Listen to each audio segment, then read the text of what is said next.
7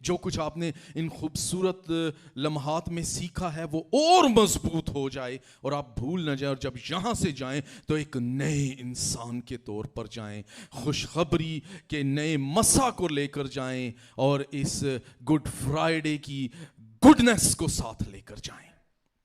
یسوع نے پہلا کلمہ ہم نے سنا, سیکھا خوبصورت طریقے سے. یسوع نے کہا اے باپ ان کو معاف کر.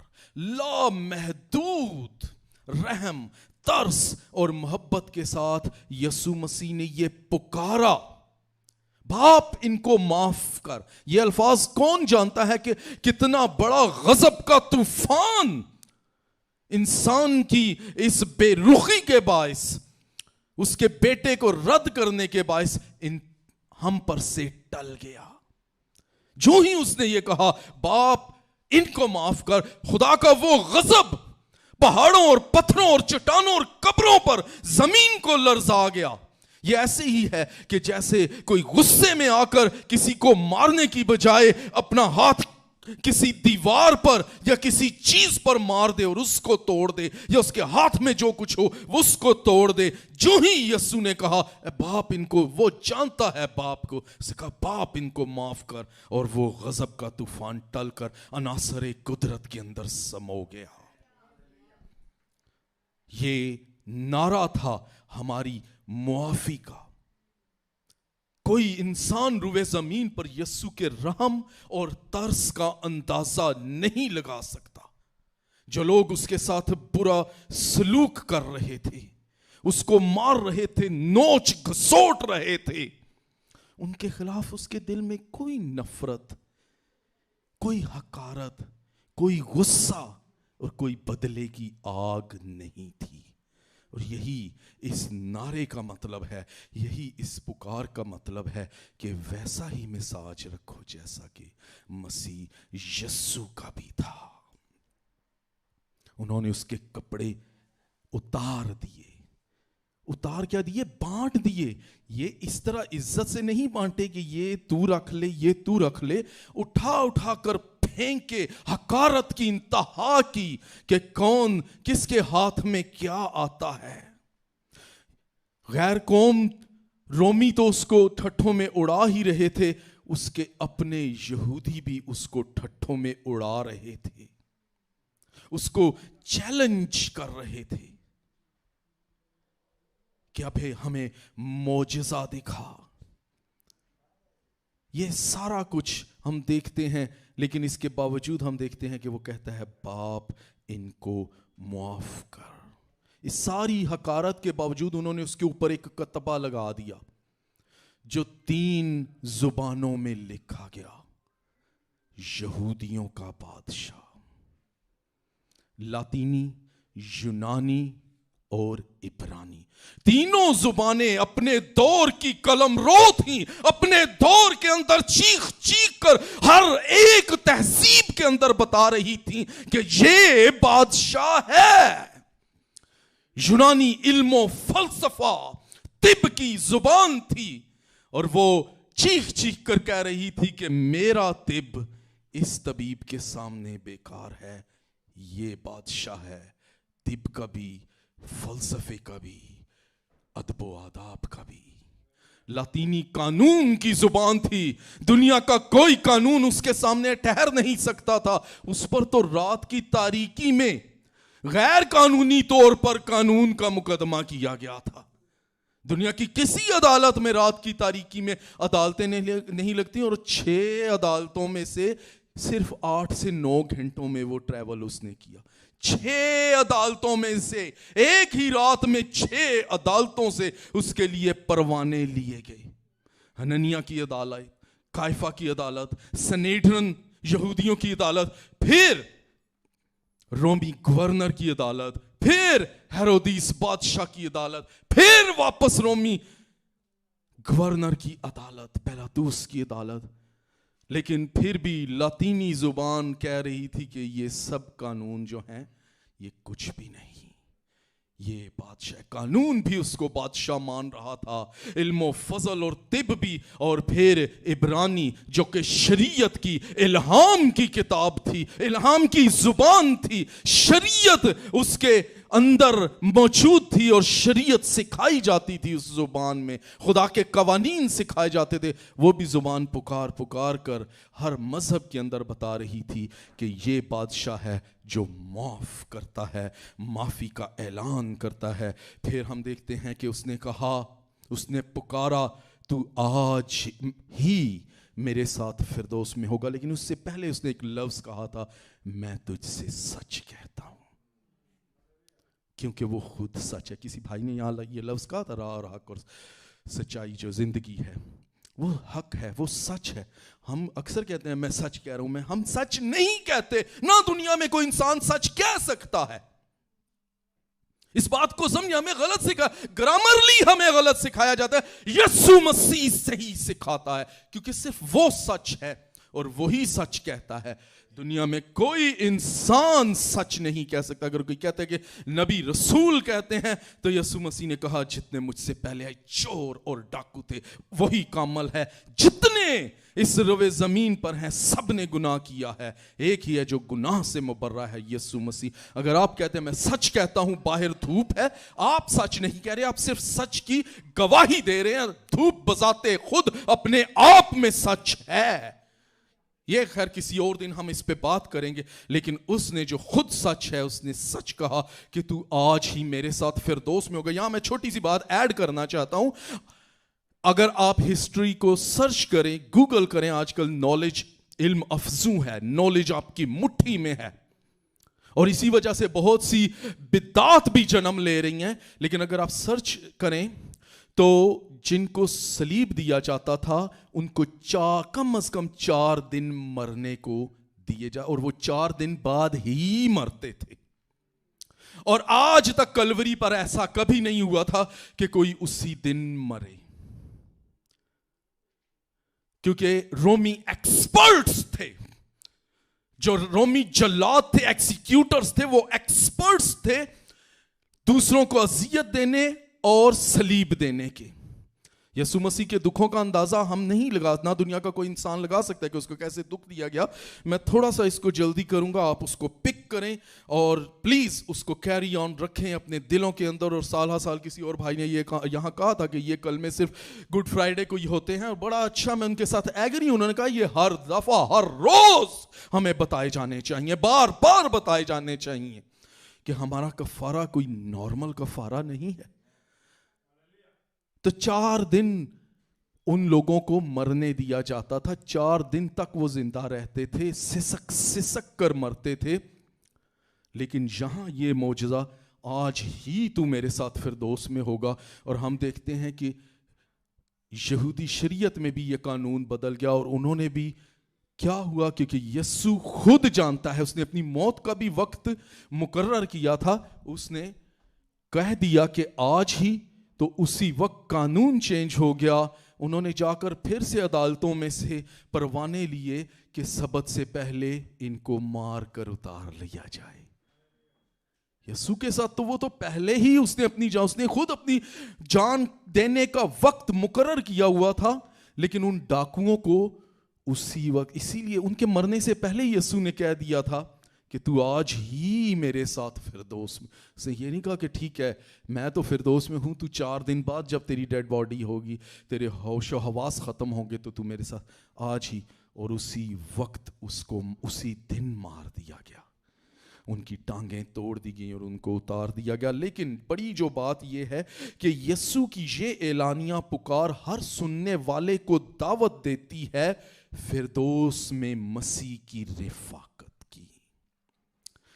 یہ چیلنج ہے, واضح کرتی ہے کہ نجات کا دار و مدار کلی طور پر, مکمل طور پر توبہ اور ایمان پر ہے, رسمی شاعر پر یا رسمی شریعت پر نہیں. لیکن یہاں پر میں تھوڑا سا, اور بھی کسی بھائی نے یہ بھی کہہ دیا تھا, تھوڑا یہ آؤٹ آف دا وے ہے, لیکن میں ٹچ کرتا کیونکہ میرے اس ٹاپک کے اندر یہ ہلکا سا ٹچ آ گیا, تو میں کنفیوژن نہیں, کہ بہت سی غلط تعلیمات کو بھی پھیلایا جاتا ہے. بپتسمہ ضروری ہے, ہم جو ڈاکو جس کو جو بغیر بپتسمے کے گیا, ہم کوئی بھی آج تک کوئی بھی اسکالر یہ نہیں کہہ سکتا کہ اس کا بپتسمہ نہیں ہوا تھا, کیونکہ ان کے پاس اس کا ثبوت نہیں ہے ہونے یا نہ ہونے کا. لیکن یہ ثبوت ضرور ہے کہ وہ یسوع کو جانتا تھا. سب اس کو مسیح کہہ رہے تھے, سب کہتے تھے اگر تو خدا کا مسیح ہے, خدا کا ستودہ ہے, خدا کا بیٹا ہے, اترا. اس نے کہا یسوع جب تو اپنی بادشاہی میں آئے تو مجھے یاد کرنا. اس کا مطلب ہے کہ وہ جانتا تھا, اس کا مطلب ہے وہ یہودی تھا اور یہودیوں میں بپتسمہ تھا. یہ میری ڈیفرنٹ ٹاپک ہے جو پہلے میں اب کسی اور دن بات کر سکوں گا. اور ہو سکتا ہے کہ وہ پہلے یسوع کا شاگرد رہا ہو اور بعد میں کسی بغاوت کے باعث یا غلط چھوڑ کے چلا گیا, کیونکہ بتھیرے اس کے شاگرد چھوڑ کر جا چکے تھے. اگر ایسی بات ہوتی کہ بپتسمے کے بغیر کوئی بس توبہ کر لے تو آخری وقت میں مرتے ہوئے توبہ کر لے, تو یہ تو وہی بات ہے, آؤ کچھ موج ہی کر لیں, سحر ہونے تک توبہ کر لیں گے, فرشتوں کو خبر ہونے تک. جان بوجھ کر پولس بھی کہتا ہے شرارت کر کے مکے کھائے تو کون سا فخر کیا. اگر ایسی بات ہوتی جو یسوع مسیح کبھی بھی نیکودیمس کو یہ نہ کہتا کہ جب تک کوئی پانی اور روح سے پیدا نہ ہو وہ خدا کی بادشاہی کو دیکھ بھی نہیں سکتا. اس لیے ایسی تعلیمات مت ان کو انکریج کریں کہ بغیر آپ اگر توبہ کر رہے ہیں آخری وقت میں. ہاں اس کے کچھ ہیں, جب آپ نے سنا ہی نہیں, تعلیم کو سنا ہی نہیں اور آخری وقت میں آپ کو پتا چل جائے, اس تک آپ کے پاس موقع بھی نہ ہو, تو یہ تو ریئل آپ کی توبہ ہے, آپ جا سکتے ہیں. لیکن خیر یہ ڈیفرنٹ ٹاپک ہے. لیکن یہاں پر جب یسوع نے سے کہا کہ تو میرے ساتھ فردوس میں ہوگا, وہ گنہگار تھا, وہ ڈاکو تھا, لیکن ہمیں یہ بات بیان کرتی ہے کہ نجات کا دار و مدار کلی طور پر توبہ اور ایمان لانے پر ہے. اگر آپ ایمان نہیں لاتے تو آپ نجات نہیں پا سکتے. آپ کتنی بھی پریکٹس کر لیں, کتنے بھی چرچز میں چلے جائیں, کتنی دعائیں روزے کر لیں, آپ کبھی بھی نجات نہیں پا سکتے جب تک کہ آپ ایمان نہ لائیں. ایمان لانے کے بعد یہ آٹومیٹکلی ہمیں اپیل کرتا ہے, ہمارا ایمان ہماری چینجڈ لائف, روح القدس کی تحریک ہمارے اندر, کہ ہم کس طرح سے اپنے آپ کو نیکی کے کاموں میں یا گڈ ڈیڈز کے اندر انوالو کریں. آگے میں اس میں مزید نہیں, لیکن یہاں پر میں یہ ضرور بتانا چاہتا ہوں کہ یہ عظیم خوشخبری تھی کہ تو آج ہی میرے ساتھ فردوس میں ہوگا. فردوس اتم جگہ, اور خدا کے ساتھ ہونا اس سے بڑی بھلائی کی سکون کی بات کوئی ہو ہی نہیں سکتی.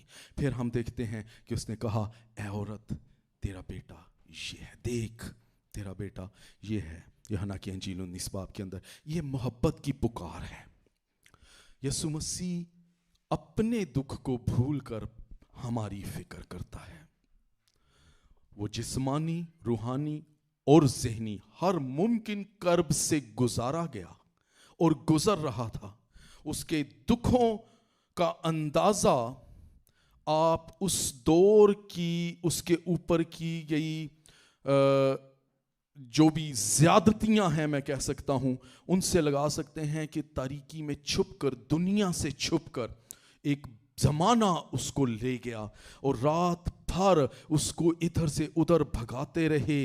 اس کو نہ کھانے کو دیا نہ پینے کو دیا, 8-9 گھنٹے اس کا تمسخر اڑاتے رہے اور چھپ کر تاریکی میں چوری چھپے اس پر مقدمات چلاتے رہے. اس کے باوجود اسے ان چیزوں کی کوئی فکر, کوئی پرواہ نہیں, اسے میری اور آپ کی فکر ہے. اور جب اس نے یہ کہا نا اے عورت, تو اس میں ادب و اداب کو کوئی فقدان نہیں ہے. ایسی کوئی بات نہیں ہے کہ اس نے ادب و اداب کو ملحوظ خاطر نہیں رکھا, بلکہ یہ ایک آنر والی بات تھی, رسپیکٹ کے ساتھ. جیسے شاید ہندی یا پنجابی میں یہی ورس اس طرح لکھی ہو, ہے ناری, رسپیکٹ کے ساتھ, بدتمیزی کے ساتھ نہیں. لیکن دوسری طرف یہ بھی بات, جیسے کسی نے یہاں پر یہ بات بڑے اچھے طریقے سے بتائی کہ اس وقت اس پر دنیا کے گناہ تھے اور وہ مقدسوں کی ماں ہے, گنہگاروں کی نہیں. ہر کوئی اسے ماں نہیں کہہ سکتا, صرف وہی اس کو ماں کہہ سکتا ہے جو اس کا تابع فرمان ہو, اور اس کا تابع فرمان اس کے ساتھ صلیب کے پاس کھڑا تھا. اور بھی شاید شاگرد موجود تھے, اس کے رشتہ دار بھی موجود تھے, اس کے بھائی بھی موجود تھے, لیکن صرف جو اس کو فالو کرتا ہے وہی حقیقت میں اس کا بھائی اور اس کا بیٹا اور اس کا رشتہ دار ہے اور اس کا دوست ہے. اس نے اس کو کہا اور اس نے اس کو اوبے کیا, اور فوراً آج ہمیں اس لمحے والا یوحنا بننے کی ضرورت ہے جس نے اس کو اوبے کیا. آج یسوع مسیح ہمیں محبت سے بھرا ہوا کہتا ہے کہ دوسروں کی فکر کرو, ان کو آگ میں سے جھپٹ کر نکالو. پھر ہم دیکھتے ہیں چوتھی مرتبہ اس نے پکارا, ایلی ایلی لما شبکتنی, اے میرے خدا. مرکز 15 باب میں دیکھ سکتے ہیں, تو نے مجھے کیوں چھوڑ دیا. جب انسان نے حقیقی نور کو رد کر دیا اور خدا کے بیٹے کی صلیب پر جی بھر کر تحقیر کی, بے عزتی کی, تو اور ایسے کفارہ کو رد کیا جو اور کوئی دے نہیں سکتا تھا, کوئی اور راستہ تھا ہی نہیں. جب اس ساری حالات کو دیکھا کہ کس طرح اس کو تمسخروں میں اڑایا جا رہا ہے, اس کی داڑھی نوچی جا رہی ہے, اس کے کپڑے پھاڑے جا رہے ہیں, اس کے منہ پر تھوکا جا رہا ہے اور اس کو ہر ممکن طور سے اذیت دی جا رہی ہے ان گناہوں کے لیے جن سے وہ واقف بھی نہیں. اس دکھ کا یہ عالم میں نہیں ایکسپلین کر سکتا وہ کیسے دکھ کا عالم تھا. اس لمحے باپ نے شاید آنکھ بند کر لی, اور جو ہی اس کی کھلی آنکھوں نے دنیا میں نور کو پھیلایا ہوا ہے, جو ہی اس کی آنکھ بند ہوئی تو اس پورے ملک پر بھی اندھیرا چھا گیا. کوشش کریں خدا کی آنکھ آپ کی طرف سے بند نہ ہو, ایسا کچھ نہ کریں کہ وہ اپنا منہ پھیر لے. اور جو ہی اس نے آنکھ بند کی دنیا میں تاریکی چھا گئی, اور اس تاریکی میں اس نے چلا کر کہا کہ اے باپ تو نے مجھے کیوں چھوڑ دیا. کیونکہ یہ اندھیرا نشان تھا اس قوم, اس دنیا کے لیے, ان لوگوں کے لیے جنہوں نے نور کو رد کر دیا تھا. اس پکار میں جو شدت پائی جاتی ہے اس کا عکس ہمیں رومیوں 5 باب کی 8ویں آیت میں ملتا ہے کہ جب ہم گنہگار ہی تھے تو مسیح ہماری خاطر موا. اور دوسرے کرنتھیوں میں ہمیں ملتا ہے اس کے 5ویں باب کی 21 آیت میں کہ جو گناہ سے واقف نہ تھا اسی کو اس نے ہمارے واسطے گناہ ٹھہرا دیا, اور اس سے اسی لیے اس نے منہ موڑ لیا اور تاریکی چھا گئی اور وہ چلا اٹھا کہ ایلی ایلی لما شبکتنی. یہ پکار, یہ اعلان ان لوگوں کے لیے بھی ہے جو اس کو رد کر دیتے ہیں کہ تمہاری بھی ذات پر اندھیرا چھا سکتا ہے. پھر ہم دیکھتے ہیں کہ وہ روحوں کی پیاس کی بات کرتا ہے. میں پیاسا ہوں. یہ جسمانی دکھ کی پکار تو ہے, لیکن یہ روحوں کے لیے اعلان ہے. وہ جو زندگی کے چشمے جاری کرتا ہے جس سے پینے والے پھر کبھی پیاسے نہیں ہوتے, جو پیاسی عورت کے لیے دور کا سفر کر کے اس کو ملتا ہے اور اس سے بات کرتا ہے کہ میں تیرے اندر زندگی کے پانی کی ندیاں جاری کر سکتا ہوں. کیا وہ خود پیاسا ہو سکتا تھا؟ یہ ایک علامت تھی, یہ ایک احساس تھا, یہ ضرورت نہیں بلکہ ترس اور رحم تھا. رحم دلی کی دعوت تھی گناہ اور ابلیس کے ہاتھوں بکی ہوئی انسانیت کے لیے. در حقیقت ان کے پیچھے باز گشت تھی, اے برگشتہ بچوں واپس آؤ, میں تمہارا پیاسا ہوں. یاد رکھیں جہاں کہیں گناہ کرنے کے لیے دل کی مرضی موجود ہے, جہاں کہیں دیکھنے کے لیے آنکھ موجود ہے, اور جہاں کہیں بولنے کے لیے زبان کی ضرورت ہے, وہاں صلیب کا پیغام ضروری ہے. پھر ہم دیکھتے ہیں کہ اس نے سب کچھ تمام کر دیا. فتح مندی کا نعرہ لگایا. یہ فتح مندی کی پکار ہے. جس طرح خدا نے اس کائنات کی تخلیق و تزئین کی, اس کو خوبصورتی سے سجایا 6 دنوں میں, سب کچھ 6 دنوں میں باپ نے کمپلیٹ کیا. یوحنا کی انجیل 5 باب 19 آیت میں لکھا ہوا ہے کیونکہ جن کاموں کو وہ یعنی باپ کرتا ہے انہیں بیٹا بھی اسی طرح کرتا ہے. باپ نے 6 دن میں ساری کائنات کو بنایا. اس کائنات میں بگاڑ پیدا ہوا. 6 دن اس کی مصلوبیت کا دن. اس نے 6 دن میں سارے بگاڑ کو پھر سے بنا دیا اور پھر اس نے مبارک کہا. خدا نے 7ویں دن کو مبارک کہا نا. ہیبرو میں جو ورڈ ہے نا کہ 7ویں دن اس نے آرام کیا, اس کا مطلب ہے کہ 7ویں دن اس نے سیلیبریٹ کیا. ہم بھی اسی کے مطابق چل رہے ہیں, سیلیبریٹ کرتے ہیں 7واں دن. سب کچھ جو کرتے ہیں اس سے سیٹسفائیڈ ہو کر فائن. اور 7واں دن خدا کی بادشاہی کا دن ہے. 6 دن بیٹے نے وہی کیا جو باپ نے. اس نے سب کچھ مکمل کر کے تمام ہوا کا نعرہ لگایا. اور یہ ابلیس کے لیے بھی فائنل چیلنج تھا کہ اب تمام ہو گیا, اب تو کچھ نہیں کر سکتا. You are done devil, you are done. یہ درست ہے کہ ابھی تک وہ مرا نہیں تھا جب اس نے یہ کہا کہ تمام ہوا, لیکن تو بھی اس کی موت, اس کی تدفین اور اس کا پھر سے جی اٹھنا بالکل اسی طرح یقینی تھے گویا کہ وہ ہو چکے ہیں. اسی لیے وہ اعلان کر سکتا تھا کہ تمام ہوا, کیونکہ یسوع نے کلوری پر سب کچھ تمام مکمل کر دیا. اور پھر جب ہم یہ پڑھتے ہیں کہ اس نے سر جھکا کر جان دے دی, تو اس سے تقریباً تمام محققین, تمام علماء جو ہیں وہ سارے متفق ہیں کہ اس نے سر جھکانے سے مراد کہ بڑا آرام دہ حالت میں سائڈ پر لکڑی کے ساتھ ٹیک لگا دی. یہ اس چیز کو اشارہ کرتا ہے کہ بے بسی نہیں بلکہ اپنا کام فنش کر کے relax, every thing is done.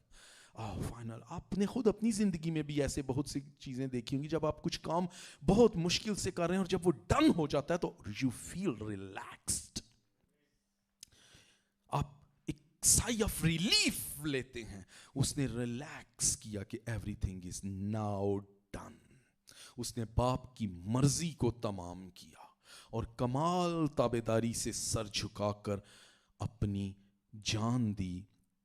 یہ ایسا عمل تھا کہ کوئی ایسی ہستی جو محض انسان ہے ایسا نہیں. میں سکپ کر رہا ہوں پرسر صاحب, مجھے ٹائم کا احساس ہے, میں بالکل کلوز ہوں. اور پھر ہم دیکھتے ہیں کہ کلوری کے سفر میں ہم اس کی جسمانی زندگی کے انسانی تجسم کے اندر آخری پکار کو دیکھتے ہیں. یہ آخری نہیں, یہاں سے کام شروع ہوتا ہے, لیکن جسمانی تجسم جب تک وہ جسم میں تھا اس کے پھر ہم دیکھتے ہیں کہ اس نے آخر میں یہ پکارا کہ میں اپنی روح تیرے ہاتھوں میں سونپتا ہوں. جنگ کا خاتمہ, یہ خوشخبری کی پکار ہے. یہ 7 خوشخبریاں ہیں. جیسے متی 5واں 6واں اور 7واں باب خوشخبریاں ہیں. سٹارٹ ہی یسوع کی خدمت ہی خوشخبری سے سٹارٹ ہوتی ہے, اور پھر آخر میں اینڈ بھی. یہ بالکل ویسے ہی ہے جیسے دعائے ربانی جو ہے نا, یہ پوری بائبل کا نچوڑ ہے. پیدائش سے مکاشفہ تک جب انہوں نے کہا نا کہ ہمیں دعا کرنا تھا, اس نے پیدائش سے مکاشفہ تک کا نچوڑ دے دیا. باپ کی تمجید سے شروع کر کے انسان کی ضرورت اور شیطان سے بچاؤ, یہ سارا کچھ ہمارے روز کی روٹی آج ہمیں دے کا مطلب یہی ہے کہ ان کو بھی میں روز کی روٹی دیتا تھا بیابان میں جو ان سے جاتی رہی, لیکن تم اس دعا میں اس کو یاد رکھنا, کوئی ایسا کام نہ کرنا کہ تمہاری بھی روٹی موقوف ہو جائے. خیر اینی وے, ہم اس کی طرف آتے ہیں کہ یہ پکار خوشخبری کی پکار ہے. ہم لینٹ کے سیزن میں یسوع کے دکھوں کے بارے میں سیکھتے ہیں, بہت زیادہ بیان کیا جاتا ہے, اور پھر آہستہ آہستہ ہم گڈ فرائیڈے تک آ کر سارے دکھوں کا پورا اعادہ نچوڑ کر کے ہائے ہائے تیرے دکھ نے پارے ادھر تک پہنچ جاتے ہیں. اور پھر ایسٹر میں پھر وہی بس جی مبارک ہو, ٹھیک ہے, اس کے بعد کچھ بھی نہیں. یہ خدا ہم سے نہیں چاہتا. جب اس نے یہ کہا کہ میں اپنی روح تیرے ہاتھوں میں سونپتا ہوں, تو یہ ایک مکاشفہ ہے, یہ ایک بھید ہے. ہم دیکھتے ہیں کہ وہ ہماری خاطر, میری خاطر, آپ کی خاطر کچلا گیا, اور انسان کے ان گناہوں اور نافرمانیوں کی خاطر جن سے وہ کبھی واقف بھی نہ تھا, اس کو مصلوب کیا گیا. رات کی تاریکی میں جیسے میں نے بیان کیا ہے کہ اس کو پہلے